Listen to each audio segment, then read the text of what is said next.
Hi all, welcome back to my channel homely vlogs and recipes. ಎಲ್ಲರಿಗೂ ಹೊಸ ವರ್ಷದ ಶುಭಾಶಯಗಳು. ನಾವು ಹೊಸ ವರ್ಷದಲ್ಲಿ ಏನೆಲ್ಲ ಮಾಡಿದ್ವಿ ಅನ್ನೋದನ್ನು ಶೇರ್ ಮಾಡ್ತಾ ಇದ್ದೀನಿ. ಮುಖ್ಯವಾಗಿ ಹೇಳಬೇಕು ಅಂದರೆ ನಮಗೆ ಹೊಸ ವರ್ಷ ಅಂದರೆ ಯುಗಾದಿ ಹಬ್ಬ. ಯುಗಾದಿ ಹಬ್ಬನ ನಾವು ಪೂಜೆ ಪುನಸ್ಕಾರಗಳನ್ನು ಮಾಡಿ ಆಚರಣೆ ಮಾಡ್ತೀವಿ. ಮತ್ತು ಹೊಸ ಬಟ್ಟೆಗಳನ್ನು ಹಾಕ್ಕೊಳ್ತೀವಿ, ಮಕ್ಕಳಿಗೆ ಹೊಸ ಬಟ್ಟೆ ಹಾಕ್ತೀವಿ, ಹೊಸ ಪಂಚಾಂಗನ ತೊಗೊಂಬಂದು ಪೂಜೆ ಮಾಡ್ತಾರೆ. ಮತ್ತು ಮನೆಯಲ್ಲಿ ಸಿಹಿ ಊಟ ಅಡುಗೆಗಳನ್ನು ಮಾಡಿ ತಿಂದು ಸಂಭ್ರಮಿಸ್ತೀವಿ. ಅದು ನಮ್ಮ ಹಬ್ಬ. ನಮ್ಮ ಹಬ್ಬಗಳೇ ಚೆಂದ, ನಮ್ಮ ಆಚರಣೆಗಳೇ ತುಂಬ ಚೆಂದ ಅಲ್ವಾ? ತುಂಬ ಅರ್ಥಪೂರ್ಣವಾಗಿ ನಾವು ಹಬ್ಬಗಳನ್ನು ಆಚರಣೆ ಮಾಡ್ತೀವಿ. ಕ್ಯಾಲೆಂಡರ್ ವೈಸ್ ನೋಡಬೇಕು ಅಂದರೆ ಇವತ್ತು ಹೊಸ ವರ್ಷ ಅಂತ ಎಲ್ಲರೂ ಆಚರಣೆ ಮಾಡ್ತಾರೆ. ಬಟ್ ನಮಗೆ ಹೊಸ ವರ್ಷ ಅಂದರೆ ಅದು ಯುಗಾದಿ ಹಬ್ಬ. ಆದ್ರೂ 1ನೇ ತಾರೀಕು ಕ್ಯಾಲೆಂಡರ್ ವೈಸ್ ಹೊಸ ವರ್ಷ ಅಂತ ಹೇಳ್ತಾರಲ್ವ, ಅದನ್ನು ನಾವು ಬೆಳಗ್ಗೆನೇ ಎದ್ದು ಮನೆಯೆಲ್ಲ ಕ್ಲೀನ್ ಮಾಡಿಕೊಂಡು ಫಸ್ಟು ಪೂಜೆಯನ್ನು ಮಾಡಿ ದೇವ್ರ ಹತ್ರ ಬೇಡ್ಕೊಳ್ತೀವಿ, ಒಳ್ಳೆಯದಾಗಲಿ ಎಲ್ಲರಿಗೂ ಈ ವರ್ಷ ಅಂತ ಹೇಳಿ. ನಿಮಗೂ ಅಷ್ಟೇ ಎಲ್ಲರಿಗೂ ಒಳ್ಳೆಯದಾಗಲಿ ಅಂತ ಬೇಡ್ಕೊಳ್ತೀನಿ. ಮತ್ತು ನಾವು ಸಿಂಪಲ್ಲಾಗಿ ಅಡುಗೆನ ಮಾಡಿದ್ದೆ. ಅಂದರೆ ಮನೆಯಲ್ಲೇ ಪನ್ನೀರ್ ಇತ್ತು, ಪನ್ನೀರ್ ಗ್ರೇವಿ ಮಾಡಿ ಗೀ ರೈಸ್ನ ಮಾಡಿದ್ದೆ. ಊಟ ಎಲ್ಲ ಮಾಡಿಕೊಂಡು ನಾವಿರುವಂತಹ ಪ್ಲೇಸ್ಗೆ ನಿಯರ್ ಆಗಿರುವಂತಹ ದೇವಸ್ಥಾನಕ್ಕೆ ಹೋಗಿದ್ವಿ. ಇದು ಬಂದು ಕುರುಬನಕಟ್ಟೆ ಪುಣ್ಯಕ್ಷೇತ್ರ. ಇಲ್ಲಿ ತುಂಬ ವಿಶೇಷ ಅಂತ ಹೇಳ್ಬೋದು. ಸೋಮವಾರ, ಶುಕ್ರವಾರ ಮತ್ತು ಅಮಾವಾಸ್ಯೆ ಹುಣ್ಣಿಮೆಗಳಲ್ಲಿ ತುಂಬ ರಶ್ ಇರುತ್ತೆ ಇಲ್ಲಿ ದೇವಸ್ಥಾನ. ನಾವು ಏನು ಬೇಡ್ಕೊಳ್ತೀವೋ ಅದು ಖಂಡಿತವಾಗೂ ಫಲಿಸುತ್ತೆ ಅಂತ ಹೇಳ್ತಾರೆ ಇಲ್ಲಿ. ತುಂಬ ವಿಶೇಷ ಇದೆ ಈ ದೇವಸ್ಥಾನದ ಬಗ್ಗೆ ಹೇಳಬೇಕು ಅಂದರೆ. ಈಗ ಹೊಸ ವರ್ಷದ ಪ್ರಯುಕ್ತ ಅವತ್ತು ಓಪನ್ ಆಗಿತ್ತು ದೇವಸ್ಥಾನ. ಅಷ್ಟೊಂದು ರಶ್ ಇರಲಿಲ್ಲ, ಚೆನ್ನಾಗಿತ್ತು. ಆರಾಮಾಗಿ ದೇವ್ರ ದರ್ಶನ ಎಲ್ಲ ಮಾಡ್ಕೊಂಡ್ವಿ. ಒಂಥರ ಖುಷಿ ಆಯಿತು. ನಮಗೆ ಹೋಗಬೇಕು ಅನ್ನೋ ಪ್ಲ್ಯಾನೇ ಇರಲಿಲ್ಲ, ಸಡನ್ನಾಗಿ ಹೊರಟ್ವಿ ನಾವು. ತುಂಬ ಚೆನ್ನಾಗಿತ್ತು. ಹೋಗಿ ದೇವ್ರ ದರ್ಶನ ಎಲ್ಲ ಮಾಡಿಕೊಂಡು ಸುಮಾರು ಹೊತ್ತು ಅಲ್ಲೇ ಕೂತಿದ್ವಿ. ತುಂಬ ಚೆನ್ನಾಗಿದೆ ಅಲ್ಲೆಲ್ಲ ವಾತಾವರಣ ಅಂತ ಹೇಳ್ಬೋದು. ಸುಮಾರು ಹೊತ್ತು ಕೂತ್ಕೊಂಡಿದ್ವಿ. ಮತ್ತು ಇಲ್ಲಿ ತಡೆ ಹೊಡಿತಾರೆ. ಮಾಟ ಮಂತ್ರ ಏನಾದರೂ ಆಗಿದೆ, ಪ್ರಯೋಗಗಳಾಗಿದೆ ಅಂದರೆ ಇಲ್ಲಿ ತಡೆ ಹೊಡಿತಾರೆ. ತುಂಬ ವಿಶೇಷವಾಗಿರುತ್ತೆ ಇಲ್ಲಿ. ತಡೆ ಎಲ್ಲ ಒಡಿಸ್ಕೊಂಡ್ರೆ ನಮಗೆ ಆ ಮಾಟ ಮಂತ್ರಗಳು ಅದೆಲ್ಲ ನಿವಾರಣೆ ಆಗುತ್ತೆ ಅಂತ ಹೇಳ್ತಾರೆ. ತುಂಬ ವಿಶೇಷ ಇದೆ. ಹೇಳಬೇಕು ಅಂದರೆ ಮಕ್ಕಳು ಆಗಬೇಕು ಅಂತ ಹೇಳಿದ್ರು ಈ ದೇವಸ್ಥಾನದಲ್ಲಿ ಬೇಡಿಕೊಂಡು ತೊಟ್ಲು ಕೊಡ್ತೀನಿ ಅಂತ ಬೇಡ್ಕೋತಾರೆ. ಖಂಡಿತ ಅವ್ರಿಗೆ ಬೇಡ್ಕೊಂಡಿದ್ದು ಒಳ್ಳೆಯದಾಗಿದೆ. ಸುಮಾರು ಜನ ಇಲ್ಲಿ ತೊಟ್ಲೆಲ್ಲನೂ ಕೊಟ್ಟಿದ್ದರು, ನಾವು ನೋಡಿದ್ವಿ. ಇಲ್ಲಿ ಒಬ್ಬರು ತಾತ ಇದ್ದರು, ಅವ್ರನ್ನ ಕೂಡ ಕೇಳಿದ್ವಿ. ಅವರು ಹೇಳ್ತಾಯಿದ್ರು ಹರಕೆ ತೀರಿಸಿರ್ತಾರೆ ಎಲ್ಲರೂ, ತೊಟ್ಲನ್ನು ತೊಗೊಂಬಂದು ಹರಕೆ ತೀರಿಸಿದ್ದಾರೆ ಒಳ್ಳೆಯದಾಗಿರೋರು ಅಂತ ಹೇಳ್ತಾಯಿದ್ರು. ತುಂಬ ಖುಷಿ ಆಯಿತು. ಮತ್ತು ಇದು ಬಂದು ಕುರುಬನಕಟ್ಟೆ ಕಂದಾಯ. ಈ ಕಂದಾಯಗಳನ್ನು ಮನೆಯಲ್ಲಿ ಏನಾದರೂ ಶುಭ ಕಾರ್ಯಗಳು ಮಾಡಿದಾಗ ಮತ್ತು ಊರಿಗೆಲ್ಲ ಇದನ್ನು ಕಂದಾಯನ ತರಿಸ್ತಾರೆ.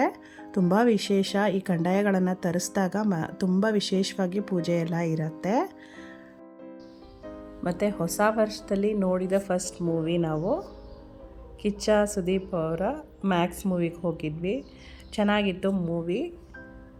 ಥ್ರಿಲ್ಲರ್ ಮೂವಿ ಇದು. ಈ ಫಿಲ್ಮಲ್ಲಿ ಫೈಟಿಂಗ್ ಜಾಸ್ತಿ. ಆ್ಯಕ್ಷನ್ ಮೂವಿ ಇಷ್ಟ ಇರೋರು ನೋಡ್ಬೋದು ಅಷ್ಟೇ. ಫ್ಯಾಮಿಲಿ ಓರಿಯೆಂಟೆಡ್ ಮೂವಿ ಅಲ್ಲ ಇದು. ಬಟ್ ಚೆನ್ನಾಗಿದೆ. ಲಾಸ್ಟ್ ಗಂಟನೂ ಒಂಥರ ಇಂಟ್ರೆಸ್ಟಿಂಗ್ ಆಗಿರುತ್ತೆ. ಚೆನ್ನಾಗಿತ್ತು. ನಾನು ಜಾಸ್ತಿ ಅಪ್ಪು ಅವ್ರ ಮೂವೀಸ್ಗೆ ಥಿಯೇಟ್ರಿಗೆ ಜಾಸ್ತಿ ಹೋಗ್ತಾ ಇದ್ದಿದ್ದು. ನನಗೆ ಅಪ್ಪು ಅವ್ರ ಮೂವೀಸ್ ಅಂದರೆ ತುಂಬ ಇಷ್ಟ ಆಗ್ತಿತ್ತು. ಈಗ ಸ್ವಲ್ಪ ಕಡಿಮೆನೇ ಅಂತ ಹೇಳ್ಬೋದು.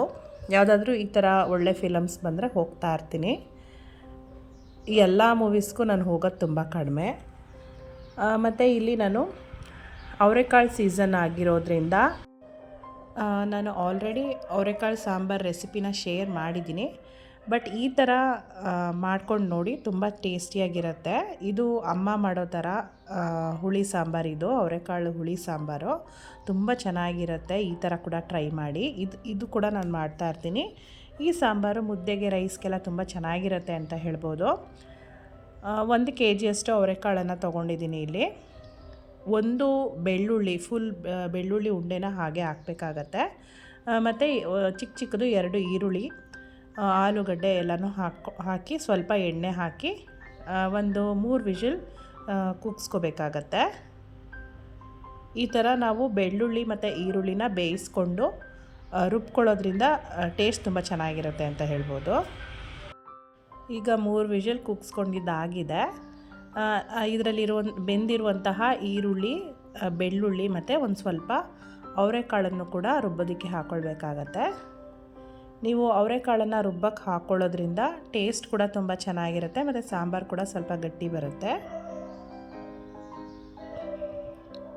ಮತ್ತು ಇಲ್ಲಿ ನಾನು ಫ್ರೆಶ್ ಕಾಯಿ ತುರಿನ ಆ್ಯಡ್ ಮಾಡ್ಕೊಳ್ತಾ ಇದ್ದೀನಿ. ಒಂದು ಸ್ವಲ್ಪ ಕಾಯಿ ತುರಿನ ಕೂಡ ಆ್ಯಡ್ ಮಾಡ್ಕೊಳ್ಬೇಕಾಗತ್ತೆ. ಮತ್ತು ಸಾಂಬಾರು ಪೌಡರು, ಧನಿಯಾ ಪೌಡರ್ ಏನು ಯೂಸ್ ಮಾಡೋದು ಬೇಕಾಗಿಲ್ಲ. ಸಾಂಬಾರು ಪೌಡರ್ನ ಹಾಕ್ಕೊಂಡು ಒಂದು ಸ್ವಲ್ಪ ಕೊತ್ತಂಬರಿ ಸೊಪ್ಪನ್ನು ಆ್ಯಡ್ ಮಾಡ್ಕೊಳ್ಬೇಕಾಗತ್ತೆ. ಇಷ್ಟನ್ನು ಹಾಕಿ ನಾವು ನುಣ್ಣಗೆ ರುಬ್ಕೊಳ್ಬೇಕಾಗತ್ತೆ. 2 ಟೇಬಲ್ ಸ್ಪೂನ್ ಹಾಕುವಷ್ಟು ನಾನಿಲ್ಲಿ ಸಾಂಬಾರು ಪೌಡರ್ನ ಹಾಕ್ಕೊಳ್ತಾ ಇದ್ದೀನಿ. ಅಂದರೆ ಬೇಳೆ ಸಾಂಬಾರ್ಗೆ ಉಪಯೋಗಿಸ್ತೀವಲ್ಲ ಆ ಪೌಡರ್ನ 2 ಟೇಬಲ್ ಸ್ಪೂನಷ್ಟು ಹಾಕ್ಕೊಳ್ತಾ ಇದ್ದೀನಿ. ಈಗ ಎಲ್ಲನೂ ನುಣ್ಣಗೆ ಪೇಸ್ಟ್ ಮಾಡ್ಕೊಳ್ಬೇಕಾಗತ್ತೆ. ಪೇಸ್ಟ್ ಮಾಡ್ಕೊಂಡಿರೋ ಮಿಶ್ರಣನ ನಾವು ಬೇಯಿಸ್ಕೊಂಡಿರ್ತೀವಲ್ಲ ಆಲೂಗಡ್ಡೆ ಮತ್ತು ಕಾಳಿಗೆ ಆ್ಯಡ್ ಮಾಡ್ಕೊಳ್ಬೇಕಾಗತ್ತೆ. ನಾನು ಬದನೆಕಾಯಿನ ಒಗ್ಗರಣೆ ಮಾಡಿ ಆಮೇಲೆ ಹಾಕ್ಕೊಳ್ತೀನಿ, ಯಾಕಂದರೆ ಬದನೆಕಾಯಿ ತುಂಬ ಬೆಂದೋಗ್ಬಿಡತ್ತಲ್ವ, ಅದಕ್ಕೆ ಲಾಸ್ಟಲ್ಲಿ ಬದನೆಕಾಯಿನ ಆ್ಯಡ್ ಮಾಡ್ಕೊಳ್ತೀನಿ. ಈಗ ನಾವು ರುಬ್ಬಿರುವಂತಹ ಮಿಶ್ರಣನೆಲ್ಲ ಆ್ಯಡ್ ಮಾಡ್ಕೊಂಡಿದ್ದೀವಿ. ಈಗ ಕುದಿ ಬಂದಿದೆ. ಈಗ ಹುಣಸೆ ಹಣ್ಣಿನ ರಸನ ಹಾಕ್ಕೊಳ್ತಾ ಇದ್ದೀನಿ. ಒಂದು ಸ್ವಲ್ಪ ಹುಣಸೆ ಹಣ್ಣನ್ನು ಕಿವುಚಿಟ್ಕೊಂಡಿರುವಂತಹ ನೀರನ್ನು ಅಲ್ಲಿ ಹಾಕ್ಕೊಳ್ತಾ ಇದ್ದೀನಿ. ಮತ್ತು ರುಚಿಗೆ ತಕ್ಕಷ್ಟು ಉಪ್ಪನ್ನು ಕೂಡ ಆ್ಯಡ್ ಮಾಡ್ಕೊಳ್ಬೇಕಾಗತ್ತೆ. ಈಗ ಒಗ್ಗರಣೆಗೆ ನಾನಿಲ್ಲಿ ಸಾಸಿವೆ, ಈರುಳ್ಳಿ ಮತ್ತು ಬದನೆಕಾಯಿ ಒಗ್ಗರಣೆಯಲ್ಲೇ ಬೇಯಿಸ್ಕೊಂಡು ಅದನ್ನು ಹಾಕ್ಕೊಳ್ತಾ ಇದ್ದೀನಿ. ಬದನೆಕಾಯಿ ನೀವು ಈ ಥರ ಲಾಸ್ಟಲ್ಲಿ ಒಗ್ಗರಣೆಯಲ್ಲಿ ಹಾಕ್ಕೊಳ್ಳೋದ್ರಿಂದ ನಿಮಗೆ ಕರೆಕ್ಟಾಗಿ ಬೇಯುತ್ತೆ. ಅದು ತುಂಬ ಟೇಸ್ಟಿಯಾಗಿರುತ್ತೆ. ಈ ಸಾಂಬಾರಿಗೆ ಆಲೂಗಡ್ಡೆ ಮತ್ತು ಬದನೆಕಾಯಿ ಯೂಸ್ ಮಾಡೋದ್ರಿಂದ ತುಂಬ ಟೇಸ್ಟಿಯಾಗಿರುತ್ತೆ ಅಂತ ಹೇಳ್ಬೋದು. ಟೊಮೆಟೊ ಕೂಡ ಕಟ್ ಮಾಡಿ ಹಾಕ್ಕೊಂಡಿದ್ದೀನಿ ನಾನು. ವಿಡಿಯೋ ಇಷ್ಟ ಆದರೆ ಲೈಕ್ ಮಾಡಿ, ಶೇರ್ ಮಾಡಿ, ಕಮೆಂಟ್ ಮಾಡಿ. ಇನ್ನೂ ಸಬ್ಸ್ಕ್ರೈಬ್ ಆಗಿಲ್ಲ ಅಂದರೆ ಪ್ಲೀಸ್ ಸಬ್ಸ್ಕ್ರೈಬ್ ಮಾಡ್ಕೊಂಡು ನೋಡಿ. Thank you.